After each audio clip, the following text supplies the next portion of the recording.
अस्सलाम वालेकुम। मैं हूँ आपका मेज़बान एडवोकेट अकियान शाह, एक प्रैक्टिसिंग वकील जो ख़ानदानी कवानीन, विरासती मामलात, निकाह, तलाक और ख़वातीन के कानूनी हुकूक पर ख़ुसूसी महारत रखता है। मेरा मकसद है कि आप तक कानून और शरीयत की पेचीदा बातों को आसान और आम फहम अंदाज में पहुँचाऊँ, ताकि आप ना सिर्फ अपने हक़ को पहचान सकें बल्कि उसे कानूनी तरीके से हासिल भी कर सकें।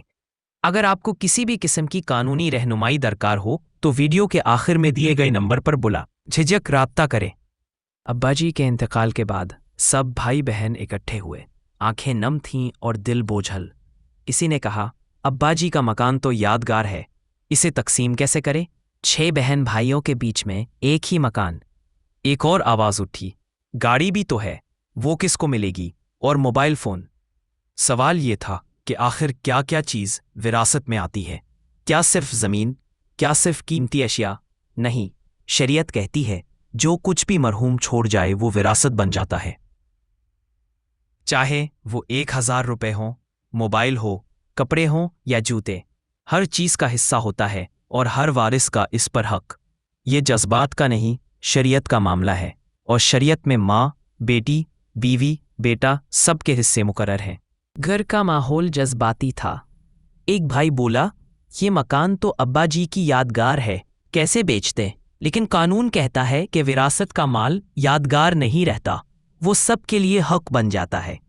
अगर कोई जायदाद जैसे मकान तकसीम नहीं हो सकती तो उसे बेचकर कीमत तकसीम की जाती है। अगर किसी वारिस को इससे ज़्यादा लगाव है तो वो बाकियों का हिस्सा खरीद सकता है। इस्लामी कानून लॉ ऑफ इनहेरिटेंस के तहत तमाम मनकूला व गैर मनकूला जायदाद विरासत बनती है। इसमें गाड़ी, फर्नीचर, कपड़े, नकद रकम, जेवरात, हत्ता के मोबाइल फ़ोन भी शामिल होता है। शरीयत सिर्फ ज़मीनों पर नहीं, हर शे पर हुक्म देती है, क्योंकि ये हक का मसला है, मोहब्बत या जज्बात का नहीं। लोग चौंक गए जब एक बुजुर्ग ने कहा, अब्बा जी की चप्पलें भी विरासत बन चुकी हैं। किसी को यकीन ना आया, लेकिन हकीकत यही है कि जब किसी की वफ़ात होती है तो उसकी तमाम मिल्कियत, इवन जोड़ा कपड़े भी विरासत में शामिल होता है। शरीयत कहती है, मा तरकल मैयत बाद मौते फहुआ लिलवरता, यानी जो कुछ मैयत छोड़कर गया वो उसके वारिसों का हक है। ये उसूल सूरतुल निसा की आयात और इस्लामी फ़िक़्ह के बुनियादी उसूलों पर मबनी है। आप चाहे घर के एक कोने में पड़ी घड़ी को मामूली समझें, मगर वो भी विरासत है। इसका फैसला ना भाई अकेला करेगा, ना माँ अकेली करेगी। अब्बा जी के बैंक अकाउंट में 1 करोड़ रुपए थे। सबने मशवरा किया कि ईसाले सवाब के लिए मस्जिद बनवा दी जाए या फिल्ट्रेशन प्लांट लगवा दिया जाए। नीयत नेक थी, मगर शरीयत वाज़ेह है।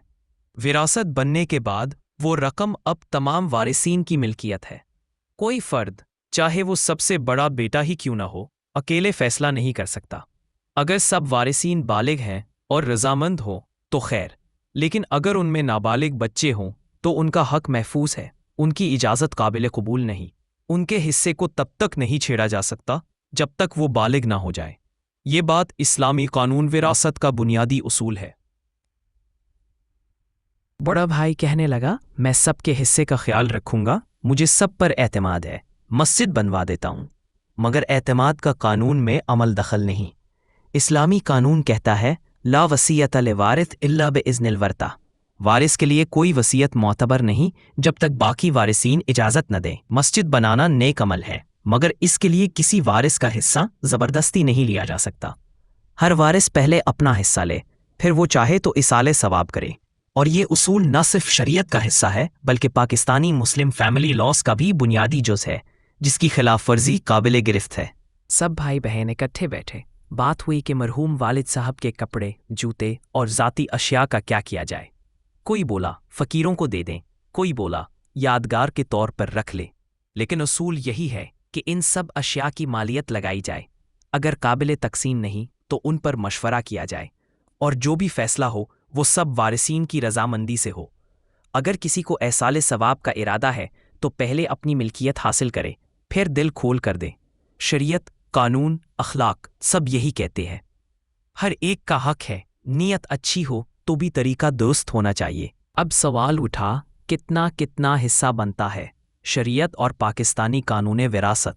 मुस्लिम फैमिली लॉज ऑर्डिनेंस 1961 में मर्द को औरत से दुगना हिस्सा मिलता है, यानी बेटे को बेटी से 2 गुना, बेवा को 8वां या चौथाई हिस्सा मिलता है।